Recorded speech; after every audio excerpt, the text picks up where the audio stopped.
Hey there guys, today I am talking all about self-care. May, I believe, is the month for self-care, okay? We have Mercury retrograde, all this stuff is slowing down. We need to slow down, we need to unwind. Let's get it today. This is what this video is gonna be about today. Burnout to self-care, let's go. I'm inspired. I'm inspired. Hey there guys, how's it going? My name is Sumit Chatterjee from the Flow Zone Academy, and I'm a flow state coach, which means that I'm helping you feel better and perform better. Today we're talking about the process of going from that burnout state to a self-care state, okay? Now, what I recommend for anybody who's experiencing burnout right now is you've got to notice these three signs, okay? Exhaustion, cynicism, and depression. If these three things are happening all at once, you're probably on the precipice of burnout. And we learned this also from reading the book club, the Flow State Book Club. So definitely go and check that out, Art of Impossible Book Club.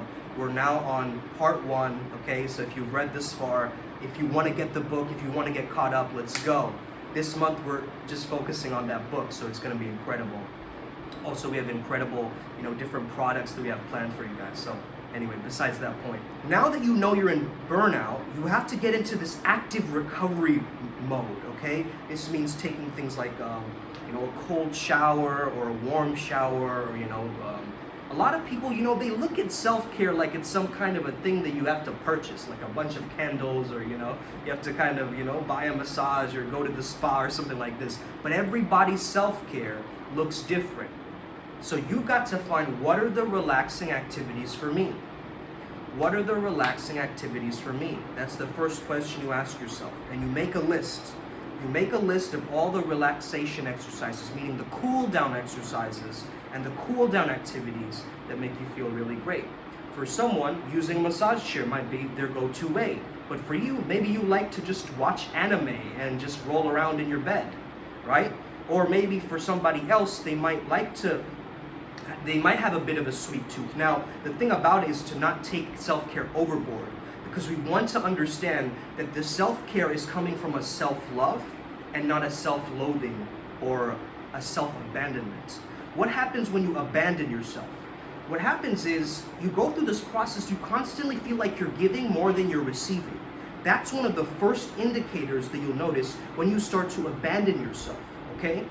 Now, the way to get over this is to start to understand to give without expectation, to give without actually trying to, rationalize and get into your logical mind of, oh, why didn't they give me this back, or why didn't this work in this particular way? So first of all, I just want to say that, if you're going through burnout right now, I really feel for you, because it's definitely not easy.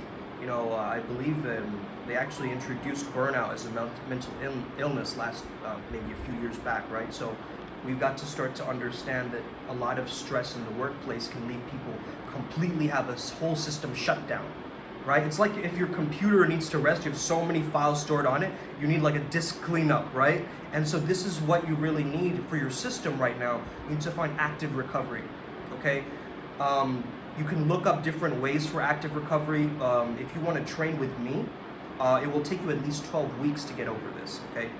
So you would need 3 months at least to get over burnout. My program, Flow Sapien, can help you, because what we really do is we take all of the stress and the things that are blocks for your flow state, and we focus primarily on those, right? And removing those blocks so that flow is naturally within your beingness and things like this, okay? So sometimes it can take like 12 weeks to almost a year for some other people who are using, various protocols, or they're overwhelming themselves with more ways to try and solve this fast and solve this quicker, because we live in such a results-oriented, culture, that we sometimes feel that, no, I have to get rid of this burnout just by tomorrow, and I need to go to work again and start crushing it, No, calm down, slow down. Your system needs to reset. Notice what your stressors are. What really upsets you? Is it the people and the colleagues in your workplace that creates a toxic work environment for you? Is it the fact that you're not getting enough time with your family, and you're not getting enough time to rest and actually do the things that you love, and your work is taking up too much time for you? Is it that you're doing something that you're not passionate about, and so your neurochemistry is working against you? You see, when you're passionate about something, what tends to happen is naturally, your brain is on your side, is creating all these neurochemicals for you to make the process of working more effortless, you see? So we're making work into play when we're doing this. Now, if your work feels like actual difficult work, like you're gonna put in the grind, put in the hustle, we live in this mentality of constantly results, performance. So if you associate your performance with not feeling loved, which is a lot of people's blocks growing up, you see, they associate, I don't have good grades, right?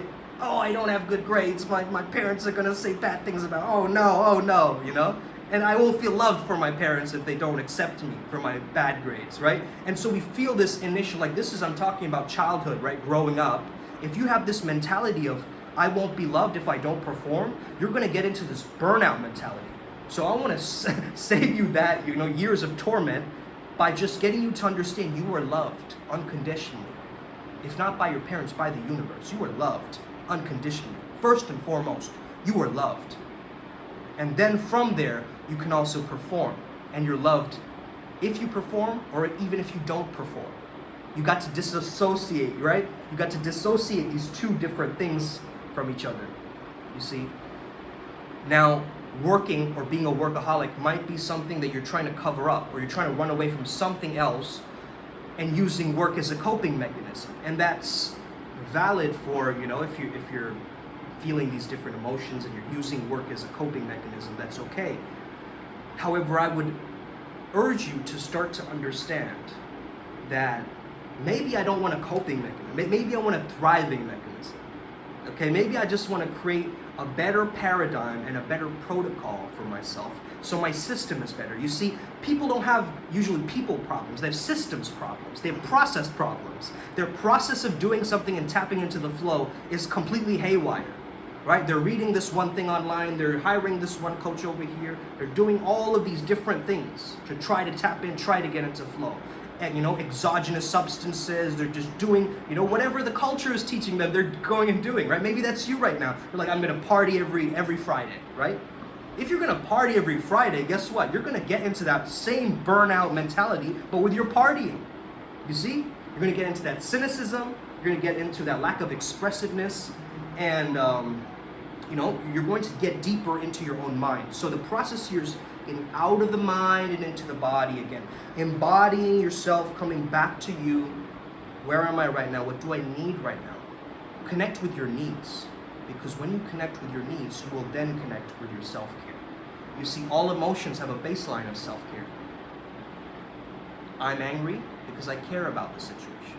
I'm sad because I care about the situation. So why not already come down to the fundamental, which is fun to your mental, and getting you back into this baseline of flow state where you can actually amplify and be a little bit above neutrality. That's what we're aiming for, okay? Hope this video helped you out today. Have an incredible day. May the flow be with you. Hit that subscribe button if you're in the Upward Spiral gang. Let's get it today.